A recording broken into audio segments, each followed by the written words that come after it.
Hey,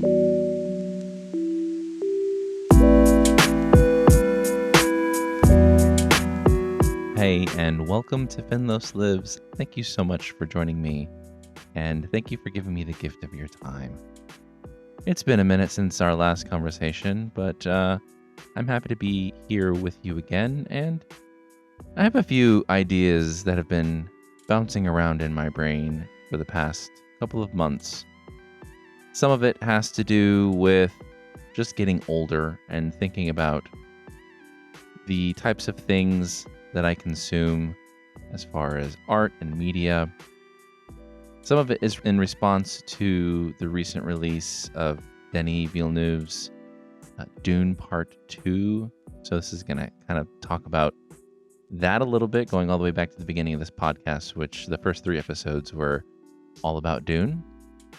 But really what I want to talk about is this idea of how do we choose the art that we consume, and then more interestingly or more challenging, I guess, how do we decide once we learn that some of the artists that we love and whose materials we cherish and we've grown up with sometimes, or that we come back to because they're comforting or just because they bring us joy, but if we learn something about the creators of that art, whether it be actors, musicians, writers, whatever, what's the decision-making process look like for how we choose to engage from that point on with that created material? And so this is touching on the really stupid term of canceling and cancel culture, which I think is bogus and is just a really silly way for folks to get mad when people they like are called out, and they don't have the courage to like accept that the people who they like have some issues, but rather just talking about how I struggle to find the balance between enjoying and appreciating and consuming created and creative materials, even while knowing that the people or the person who created that material, again, might have some problematic things in their past, or might have some viewpoints that I disapprove of or disagree with, or that I find absolutely despicable and atrocious. And yet I still find myself coming back to those things that they've created. And it's a really, I mean, this is a purely, ultimately, well, it's not purely philosophical, I suppose. It's very emotional, and it's also very economical. And I think that's really where the rubber meets the road of this, is because these people, most of these people are creatives first, but also they use their creative processes as a way of making a living. So this is just to touch real quickly on the cancel culture aspect of this. This is where I find the hypocrisy to be really annoying, because many of the people who whine and complain about cancel culture are also the same people who are all about individual choice. And there is no better example of one using their individual choice both to not partake of whatever that product or that content is, and then also just making sure that not only do I choose to disengage with it, but I also choose not to enrich the person with my money by purchasing it or consuming it. And I think that's an important thing to think about, because cancel culture, that term as it arose because of the Me Too movement, and it's not new, but that term and this idea is particularly new given the very rampant political strife of the past decade. But yeah, I think it's bogus. We should be consciously choosing who we engage with and the content that we engage with from a moral and ethical and economical way of thinking. it's not just does this make me feel good. It's really high quality. It is well produced. Therefore, nothing else matters. I'm just gonna just blindly partake of it because, well, I don't know. Let's talk about some examples. And this is, I want to be delicate with this because I understand that many people that I might call out as being problematic are going to be creatives that are well loved by many people.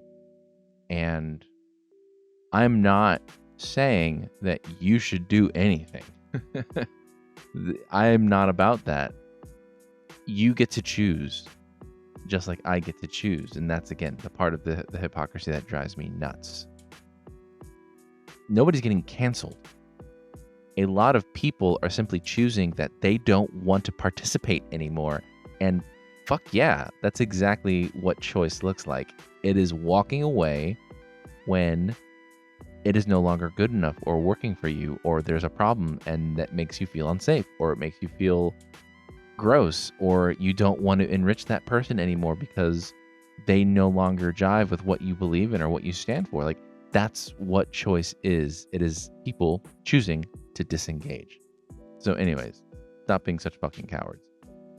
You know, one of the first times that I remember actually grappling with this, when I was in the 9th grade, my language arts teacher assigned Ender's Game, and I loved the book.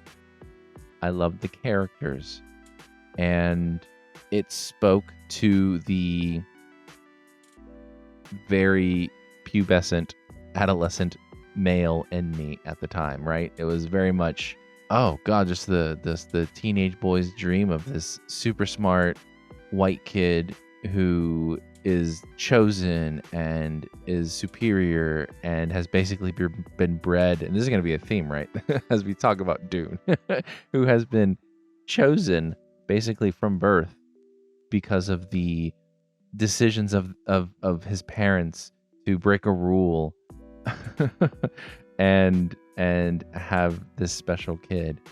But so anyways, criticisms of the work aside, which I will talk about, but I loved Ender's Game.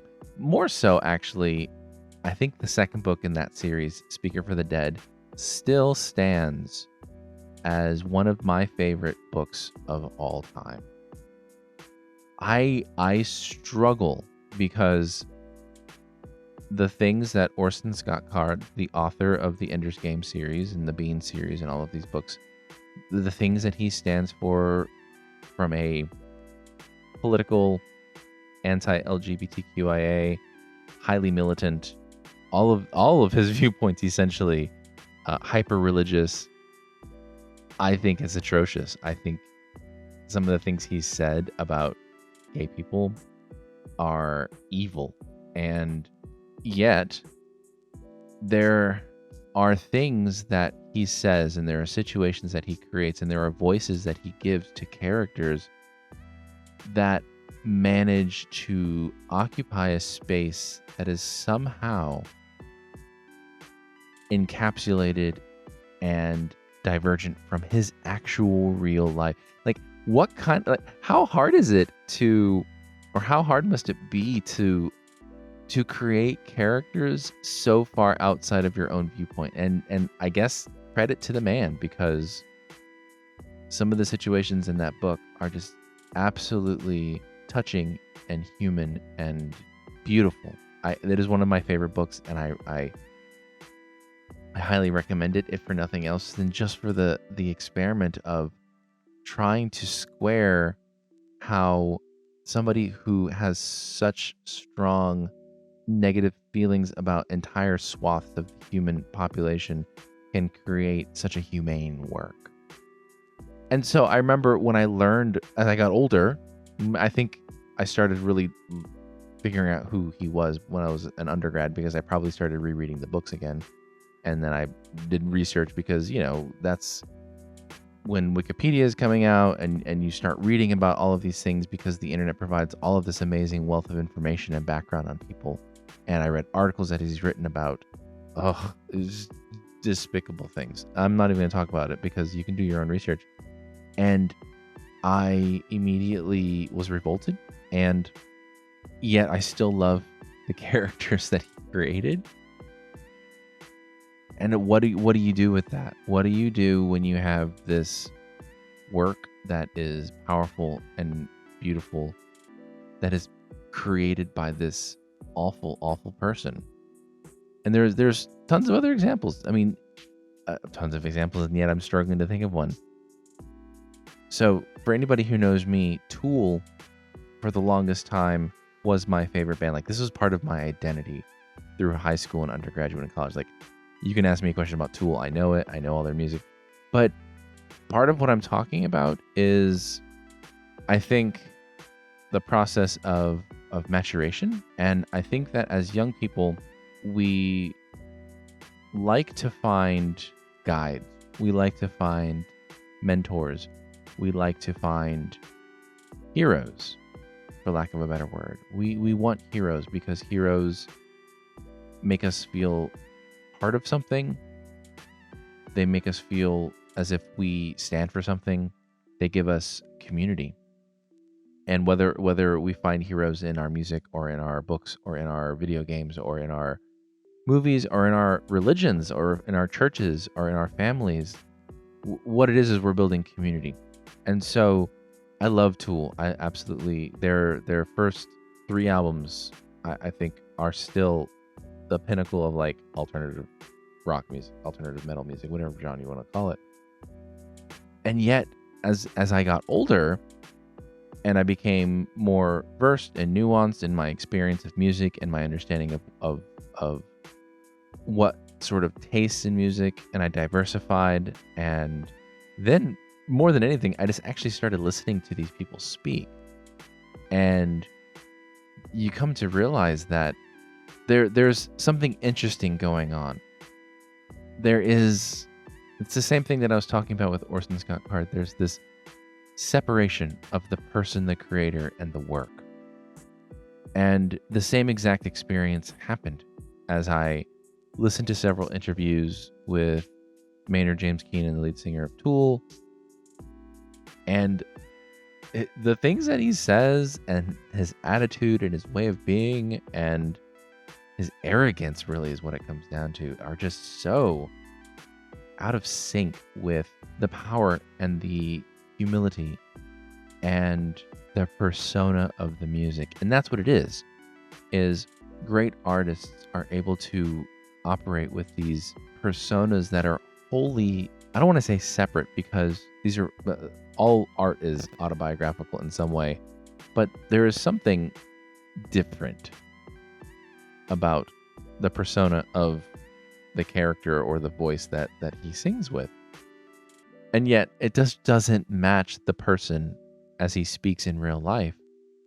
And he says these just dumbass things and he acts like a teenager. It's just hard to match the person with the artwork.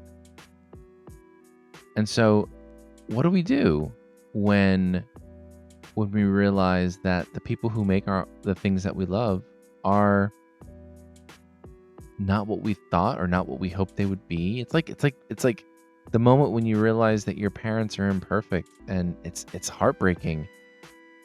I can't be the person who looked to my parents as these stalwarts of how to live life. Not that most of our parents do these things perfectly all the time, but there's still a sense of, there's a mystique, there's a power that our parents have over us that eventually most of us shed. Some of us earlier than others, some of us later than others, depending on our parents and our relationships.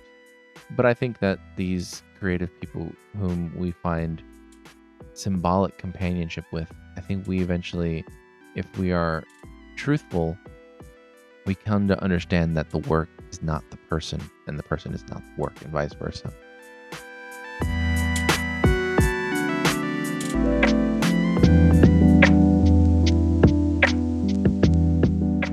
And so this is something that I've gone back and forth with at various points in my life as I think about the things that I love, the books that I love, the music that I love, the art that I love, the artists that I love, and I think about who are these people, and are they worthy of me? Honestly, like, are they worthy of me to praise them? Are they worthy of my money? Are they worthy of my time and my energy? And that's the conversation that we need to have with the things that we consume. Is it worth my time and my energy? And if it is, how much time and energy? Because and God, this sounds so overwrought. It's like it's an album or it's a book. Like, what's the big fucking deal? But I think it's important. Like, I think it's important that we engage with these ideas, because ultimately they do sort of represent who we are in some way, or they at least contribute to the ways that we think and the ways that we move through the world. And it's kind of heartbreaking for these relationships, because we do establish relationships with our media. The characters in these stories are friends. The voices in these music are our companions. We cry with them. They comfort us. And when we lose that, it is a loss. It is an emotional loss. It is a process of mourning and rebuilding. And so this comes to the fore because a couple days ago, I haven't listened to Tool in years. Not because I don't think that they're great musicians, because I do think that the entire band are phenomenal musicians, but every time they open their mouths, at least Maynard James Keenan, the singer, and Danny Carey, the drummer, this blew my mind. He's a weirdo, but part of it is you come to realize that most creative people, they have ebbs and flows, and sometimes they peak. Sometimes they have a pinnacle that they work towards and that they can never quite catch again. And I think Tool might have peaked, and I'm okay with that, because very few creative people reach the heights that Tool reached, and then they get to just come right back down and be normal again. And they're still producing music, right? And it's still good. It's still amazing. It's just not as good as what it was. So anyways, they're with their last album, which I can't even remember the name of it because I've only listened to it one time. It was so disappointing. It was, again, compared to most other contemporary alternative rock bands, day and night. Like, they are amazing. But compared to the potential of the work that they have done in the past, it sounded kind of boring and mediocre and all over the place. And so there's that. Then there's the realization that these people are just as average as everybody else, and you hear the things they say, and you're like, God, I don't know if even I want to be friends with these people. And then you just kind of like, you lose the friendship and it goes away, and you know, you have very fond memories of it. And I love Tool, and I love their music, and so all of this comes back to, I haven't listened to them for a while because I found other things, and my tastes have evolved, but I was craving very specific songs from their best album, and Eva says, "Oh, you're friends with Tool again," or something along those lines, and I was like, "Yeah, I guess we've reconciled our differences," and it's because I've just come to accept that the art is good, and the artists are humans, and that's enough, right? They're not actively doing harm. They're not, at least as far as I know, and I don't have to have conversations with them, but I can enjoy their music. Orson Scott Card, on the other hand, he finally wrote the last book to tie all of his series together, and I needed to finish it just because these are characters that I've grown up with. But I was very conscious about how I found the book. I didn't buy the book new because I didn't want any of my money to go to Orson Scott Card. So I bought a secondhand copy of it so that I supported like a used bookstore, and I felt okay with that. And the book was fine.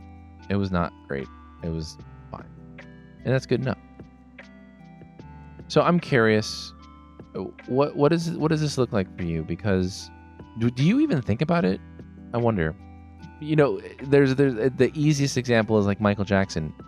We know that there's this balance of, and this is part of the conversation that Ev and I had, like, you have a person like Michael Jackson who was the victim of horrifying abuse and who was raised in this very bizarre way as a celebrity from a very young age.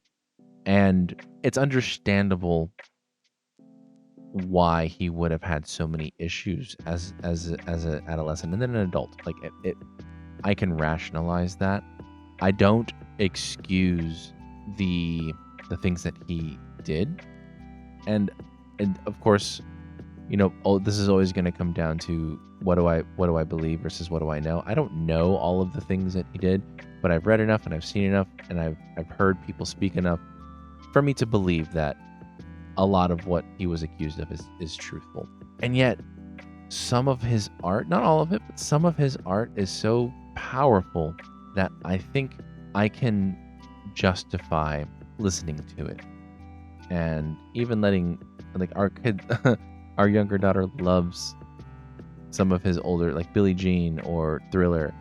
These are classics, and it's hard to sort of remove that from the canon, from the lexicon of our culture, when they're so foundational to so much of popular culture that we live with today.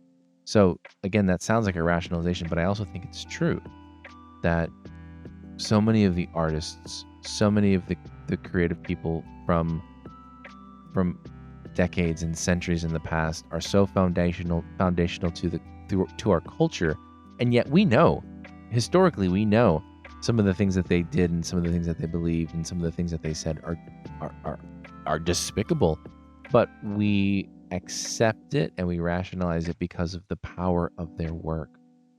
And I think that is the constant negotiation that we have to do is, what am I willing to accept?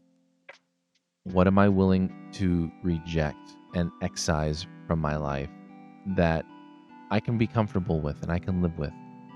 And I'm curious what that looks like for people.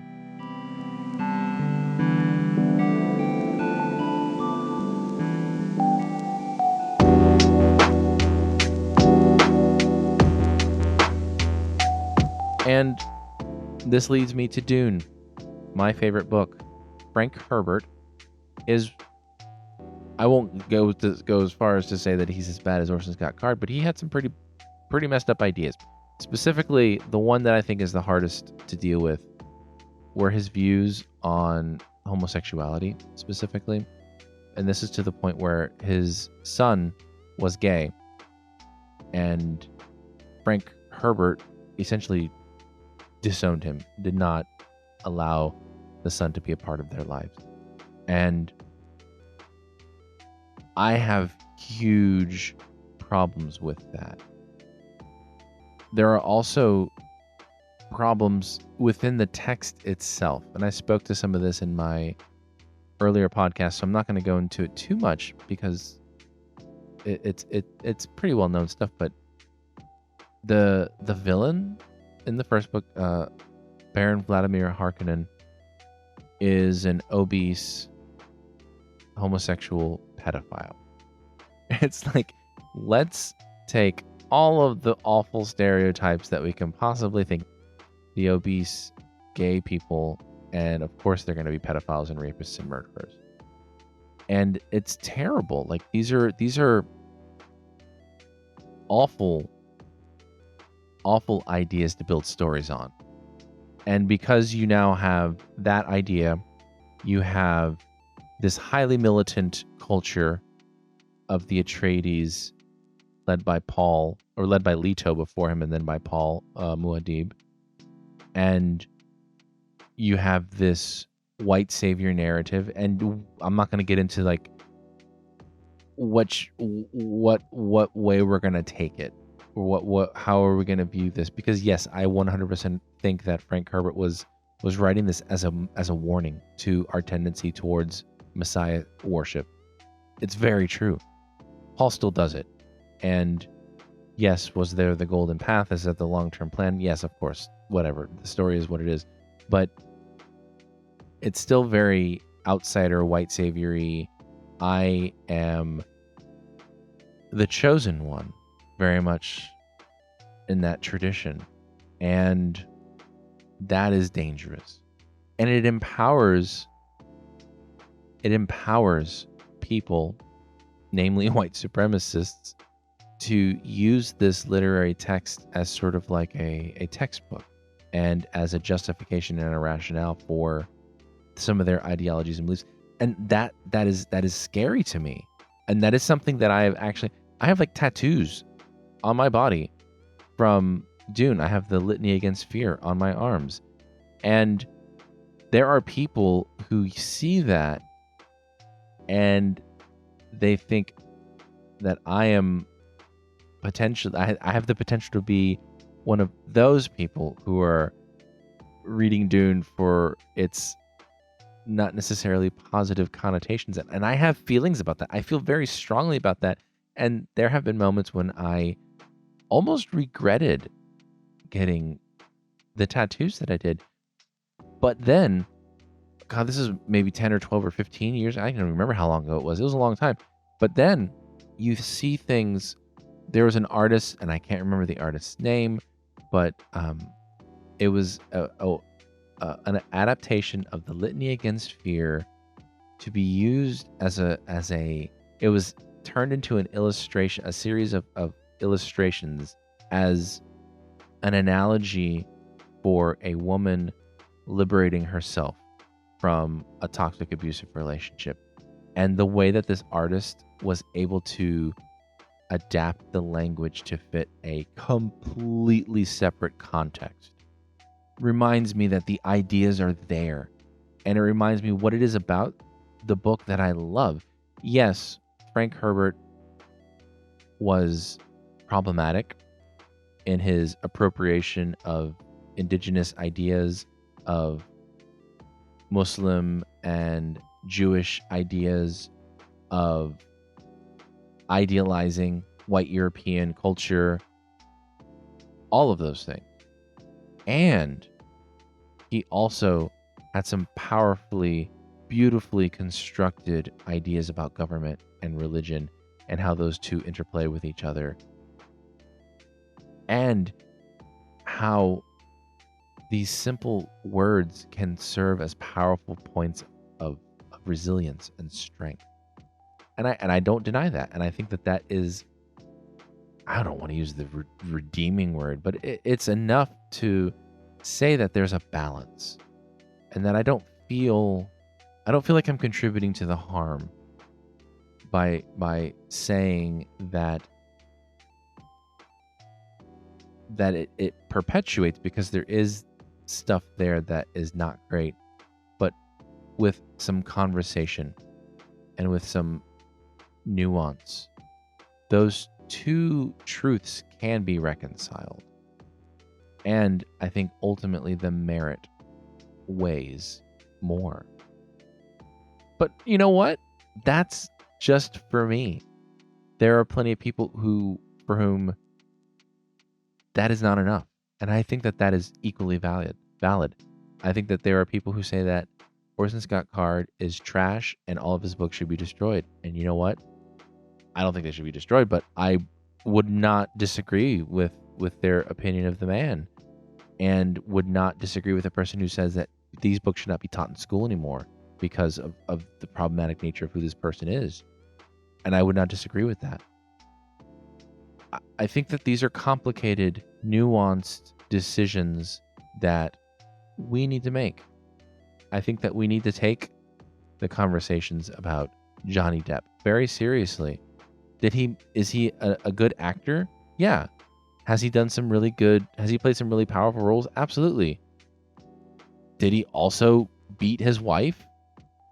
Does that mean that I'm never going to watch a Johnny Depp movie ever again? Probably not, because he's more than one thing. We are all more than our worst parts. But I will never feel comfortable doing it blindly. I won't be able to say, oh, this movie's got Johnny Depp in it. Oh, cool, it's going to be great. I won't be able to do that again. I'll always be like, oh, it's Johnny Depp, or oh, it's Marilyn Manson. Ooh. don't know. I don't think I can. I don't think I can listen to this. I don't feel okay about this. I yeah. I think that those are complicated and delicate conversations, and I think that these are conversations that we should have collectively as well. For how do we hold people accountable? Because that is what makes people upset. That is the revolutionary, anti-colonial, anti-patriarchal part that people get mad about. That's the cancel culture part of it. Is it's accountability. It's a conversation, and that's what accountability looks like, is a conversation. It's not you done bad, you get punished. No, accountability for real people in the real world is long, difficult, challenging, nuanced, multi-layered, ongoing. We're going to come back to this and talk about it some more. Conversations. Yeah, you're going to apologize. Cool. I'm glad that you recognize that you did something wrong. No, that does not mean that I'm over it. No, that doesn't mean that you're forgiven. No, but that also doesn't mean that you're excised from society. It just means that people might choose not to fucking listen to you anymore, because that is a consequence. That is part of being accountable.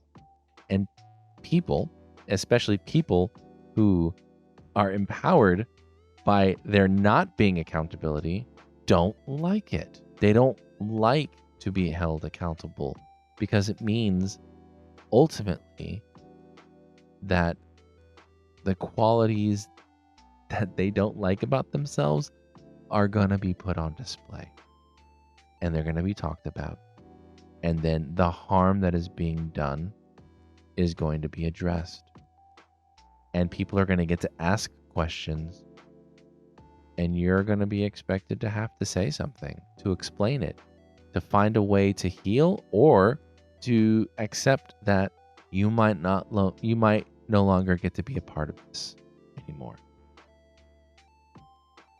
So I hope that makes sense. These are just some thoughts that I've been sitting with for a while, because I've been thinking about a lot of the relationships that I've had with creative people, with the things that I consume as far as media, and I think it's good. I think it's healthy.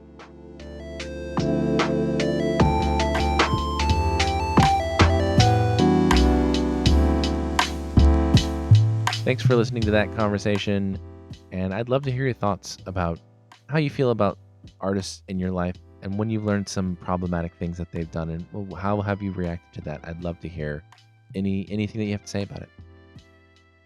To wrap up this episode, I'm going to spend some time talking about Dune Part 2. This is not going to be a full formal review, but more just my thoughts, because I really enjoyed the movie. And I think I don't want to say that I was disappointed, because I wasn't. And this is one of those two realities at the same time. I think the movie is spectacularly constructed. I think it might be one of the best, most beautifully produced films I've ever seen in my life. The sound design is amazing. The special effects are amazing. The acting, for the most part, is really good. It's just a phenomenal film. And it was too short. And I know that it was a 3-hour movie. But having just watched several TV shows, we don't even call them TV shows anymore, several series that are adaptations of longer works, or just long form series that are not necessarily even adaptations. We just wrapped the first season of Constellation. We just watched Silo, which is an adaptation. We watched Station 11, which is an adaptation that came out a couple years ago, but we just saw it recently. We watched Three Body Problem, which is an adaptation. These are not all great shows, mind you, but I think that my tastes in film and television has shifted, so that I would rather watch 8 or 10 hours of a very well-developed adaptation on Netflix or HBO or Apple Plus or whatever. I'd rather watch that than go to the movies, even if it means that I don't get the big screen experience anymore. because I would rather have a fully fleshed. Oh, what was that other one? I'm sorry. Just the Essex Serpent was one that we watched as well, which is an adaptation. Sorry, it just popped in my brain. That was a good one. But I would rather have fully developed characters, a coherent, complex plot, and likely sacrifice some of the quality of the special effects, likely losing some of that budget. Like I get that there's trade-offs, but I would rather have the completeness of what that looks like. Because as long as, so we now think of both parts of these movies, Dune Part 1 and Part 2, so it's 2 hours and 30 minutes for the first one, I think, and 3 hours for the second one. So we've got 5.5 hours of movie, and it still felt rushed. It still felt like there were whole chunks of the story missing, not just because they literally are missing, but even as an adaptation, there are parts that are just like jumps, like, what? And the one that I can think of most poignantly, and spoiler alert if you haven't seen the movie or read the book, sorry, don't care. Like, Paul, it's the moment when Paul goes from no, I'm not gonna do the thing to okay, I'm gonna do the thing, and it literally happens in the matter of a minute of real time. And it was such a missed opportunity for character development, for the complexity of what he's going through, because I sympathize with the character because I know the character so well. And I think that what Villeneuve did with the Zendaya character with Chani is so great. I think that had they kept that change to the character, but then still developed the complexity of Paul's character, oh my God, it could have been so much better. And so I'm stuck with the disappointment of knowing what could have been and the immensity of what we have, which is powerful and beautiful and awesome. So that's really my thought about Dune Part 2 and the whole Dune movie. It's pretty consistent across the whole thing. I loved it. I think it's great. I think the production is amazing. I think the style is amazing. I think the music is amazing. Special effects are amazing. Acting is good. I just wish it was another like 6 hours longer because there's still so much that's left. And are they going to do another movie? Probably. They're doing a TV show. Cool. But we will never get this story again. We will never get this section of Paul's life again. And I'm a little bit sad about that. And it's okay. Like I'm not disappointed in a great sense, because I think the fact that this movie got made is amazing. And the fact that it's popular, I still think is pretty amazing. Because it's not easy. It's not like your typical blockbuster.